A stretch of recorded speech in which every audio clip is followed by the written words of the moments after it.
Is Hungary's new alliance, Hungary's new alliance with China, a first step towards BRICS membership? And will it have an impact on I guess this has to do with the Russia-Ukraine conflict still. So Scott, your take on this. I also want to pull up an interesting article that has to do with China that I think kind of paves the way for following up whatever your thoughts are. Well, I mean, first of all, if you take a look at Hungary, they've taken a very strong principled position on a lot of issues pertaining to the EU and to the Ukrainian conflict, but they've been put under a lot of pressure, and there's a certain reality that Hungary has to deal with. Principles fine until Hungary's stomachs cause a revolt in the streets or something of that nature. And so Viktor Orban has been, pretty consistent, but he's had to make some concessions in order to keep money flowing in from the European Union in order to be not to lose his voting rights, etc. By working with China, he's creating a plan B. He's creating an alternative. He's an option for Ukraine, for Hungary, in case the West finally says, we're shutting you all down, trying to get you to surrender. Orban will say, well, I'm not surrendering because I got my new best friend, China. And, and that's the way we work. One of the problems with Hungary right now is that it doesn't have a border with Russia. It's got a border with Ukraine, but it doesn't have a border with Russia. That may change sometime this year. Hungary may have a border with Russia, which now means that Hungary is protected because they have a landline of communication to Russia that links them in with China. And now this relationship with China becomes real. I think we're looking at, it's not just going to be Hungary, because let's say Hungary does that. I think Hungary also has a border with Serbia. And Serbia now won't be landlocked. One of Serbia's problems is they're just smack dab in the middle of Europe, surrounded, and it's hard to, talk about, lines of communication, etc. But now, if you have connectivity, land connectivity to Russia, that leads to China, and Russia is the head of BRICS this year. They will be holding a BRICS summit in Kazan, and I wouldn't be surprised in Kazan if we have talks not about immediate membership, but that Hungary and Serbia are invited in as observers for potential future. This changes everything in Europe, because if you suddenly have defections of, Serbia is not an EU member, but they've been sacrificing everything, their honor, their credibility, to become an EU member. You have Hungary that's just fed up with the EU, but they have no other option. You have Slovakia that would like to head in that direction. And as things deteriorate in Europe, people are going to say, hey, can I sign up for that too? Yeah. Germany. I wouldn't be surprised. Germany. I mean, again, my favorite car when I was growing up in Germany, when I lived there in the 80s, was a Porsche 911 SC Turbo, rough modified. Rough is a company that beefs up the engine. I mean, but it was a beautiful car, but you couldn't afford it. It's German made. I mean, it's hard to get. Well, guess what's going to happen in the next couple of years? Porsche is talking about moving its manufacturing out of Germany to the United States. The Porsche 911 SC Turbo is going to become an American-made car. I mean, that tells you everything you need to know about the German economy. It's tanking. Industry is fleeing. It's gone. And the Germans may very well say, we don't like what's happening here. Hey, China. Because here, again, we have to talk about Germany. The Germans sent delegations to China to try and lecture the Chinese about, supporting Russia and all this stuff. And, and then their big thing isn't sanctions. Well, of course, they can't sanction. It was de-risking. I think that was the term they used. We're de-risking. Yeah. That means you're sanctioning. It means that you're going to pull stuff out. And so the German government's like, we're going to de-risk to balance the thing. And all the German companies, VW is the big one. They came up and they said, let me educate you here, boss, idiot, moron. We lose money everywhere because of you. because of your energy policies, cutting off the cheap gas, what you've done here, there's not a VW business that makes money in Germany or in Europe. We only remain solvent because of China, what we do in China. And now you're telling me you want me to come in and start pulling the plug on the only thing that makes us money? If we do that, we go bankrupt, we go under, we leave Germany. And every German company that's doing business in China said the same thing. We don't make money anywhere. The only place we make money is China, and China props us up. It keeps us a little bit in the black. Black or yeah, I think you want to be in the black. Red's bad, black's good in the economy. So a little bit in the black. And the Germans had to say, oh, well, maybe we don't want to de-risk as much as we thought we originally wanted to de-risk because we can't. Germany's already married to China and realizes that that's their economic future. They're not going to take the lead because Germany is the heart of the EU. The German economy is the, but not long. The German economy is having a heart attack. And the EU is like, oh, who's going to step up? France? No, they're having a heart attack. Michelin tires, they're shut down. They can't produce them anymore. They're going to America. Everything's going to America, which makes you think that maybe America Joe Biden had some nefarious motive when he shut down Nord Stream, that it wasn't just about hurting the Russians. It was about destroying Europe so that Europe, because America has a problem. We deindustrialized. We sent everything out, and it's very expensive to reindustrialize.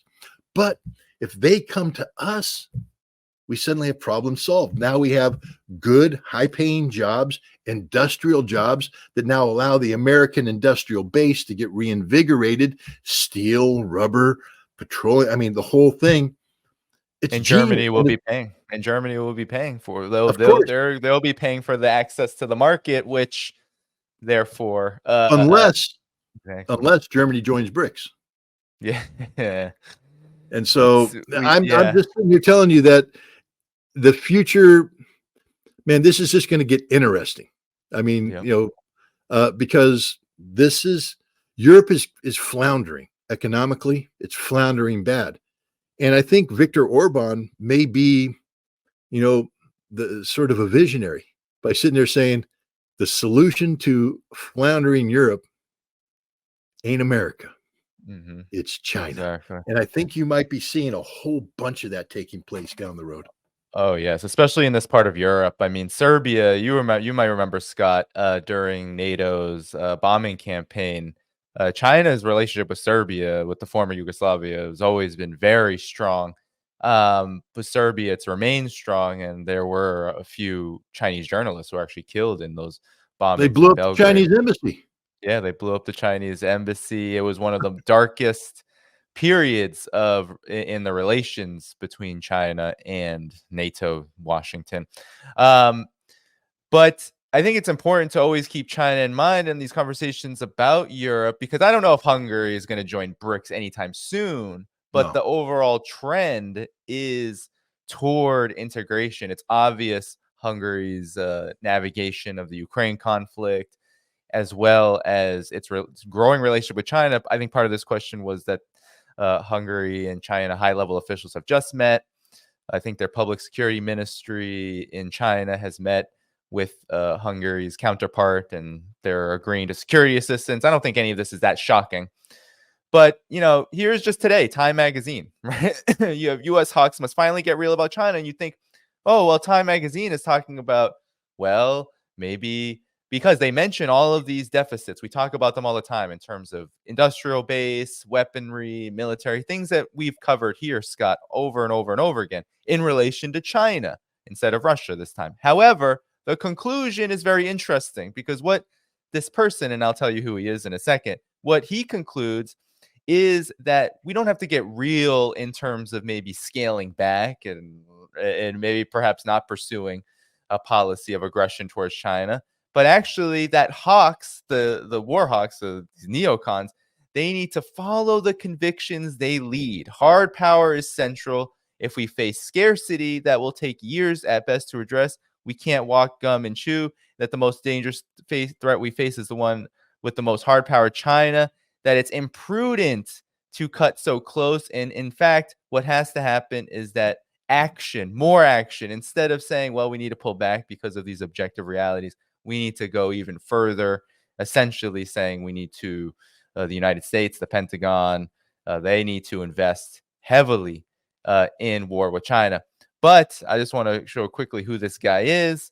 This is Eldridge Colby. He was the author. And guess who Eldridge Colby is? I mean, this is a fellow you would think knows a lot about major power conflict in military affairs. Not really. But where he comes from a Center for New American Security. He basically wrote the national security strategy under Donald Trump of great power competition. But where did he end up in the beginning of his career? He served with the Coalition Provisional Authority in Iraq in 2003. So essentially, the U.S. Government that was propped up following the occupation and the invasion of Iraq. In any event, Scott, your final thoughts on this question? I mean, this is the trend. It feels like integration with China and, of course, Russia, Eastern Europe, the rest of the world, and then the United States looking toward their most hawkish elements to take them on a path toward what seems to be self-destruction in these conflicts with Russia and China.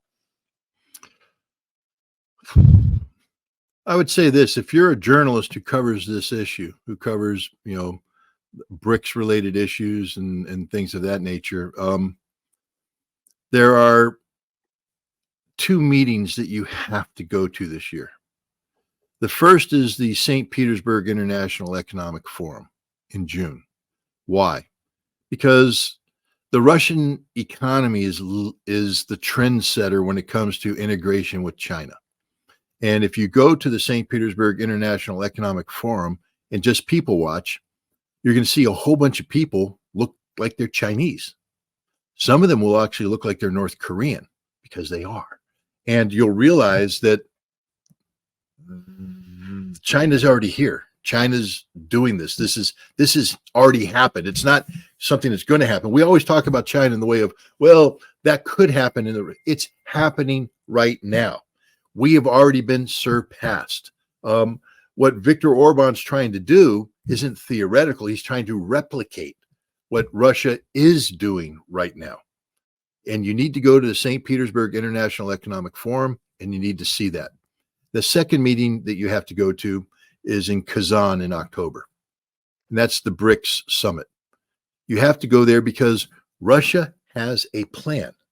BRICS was sort of this, I'm not going to call it ad hoc, but it was sort of this club of people who thought they had a good idea, but hadn't really learned how to express it. And then suddenly they grew up overnight because of the stupidity of the West, who started sanctioning and they said, well, we have to grow up real quick. I mean, it's like, those Westerners where the kids are going across with their family in the covered wagon and the Indians come in and kill daddy, kill mommy. And you got the brother and the sister with the little ones to care of. They had to grow up quick. They had to become adults. And BRICS has become adult overnight. They expanded. They've got 5 new members coming in. And now with this expanded BRICS that's talking about expanding more, they have to build the infrastructure of success. They have to institutionalize this. They have to create the framework of coordination. So they're going to build these standing committees. They're going to build the structure. They're going to staff it. They're going to budget it. They're going to get a development bank. They're going to do all the things. And that's happening this year in Kazan in October. And you need to be there to see it, or otherwise you're going to be held prisoner to the stupidity of Western journalists who aren't going to go there, and they're going to report long distance. And you're not going to see it. If you're not there and you're not seeing it. And then what I would say is after that, you got to go to China. And you got to go to China and you got to look at what's happening in China. You have to see, for instance, it's not just Chinese going to Russia. The Russians are opening up businesses in China too. Germany is, other people are. China is a global economy for a reason, because the globe isn't just, China's not just going out there and populating the globe. The globe is coming to China and doing business with China. And if you don't understand this, then you're going to sit back here and you're going to be susceptible to all the crap that the West is giving you about strong American economy, a resilient European. Guys, there ain't nothing strong about the American economy, and there's nothing resilient about the European economy. You want to see strong, resilient economies? Go to Russia, go to China. And that's why Viktor Orban is looking in that direction. Indeed, indeed. And I'm very excited. I'll be going back to China in April to do this very thing that you speak of, Scott, similar to what you try to do in Russia, although your connections, your high-level connections in Russia are very impressive, and I'm so glad you're able to make those. But Scott, I've kept you for a while. Let's head out of here tonight. Everyone, follow Scott at ScottRitterExtra.com. You can follow him. The video description has the link, and of course, the video description also has all the ways you can find my work and support my work here on this channel: Patreon, Substack, YouTube, and much more. Buy me a coffee, etc. Thank you for tuning in to my latest video. I appreciate all of your support. This channel, however, needs your help. I am seeking to make this channel more sustainable in the long term and upgrade necessary equipment to ensure that this work continues onward and makes progress to give you all of the geopolitical analysis that you all deserve. For that reason, I'm asking you to become a member of my Patreon community at patreon.com/DannyDhaiphong. You can find that link in the video description or in the pinned comment below. For whatever amount you choose to give, just know you are supporting independent media that you can't find anywhere else. Thank you so much, and I look forward to the next video.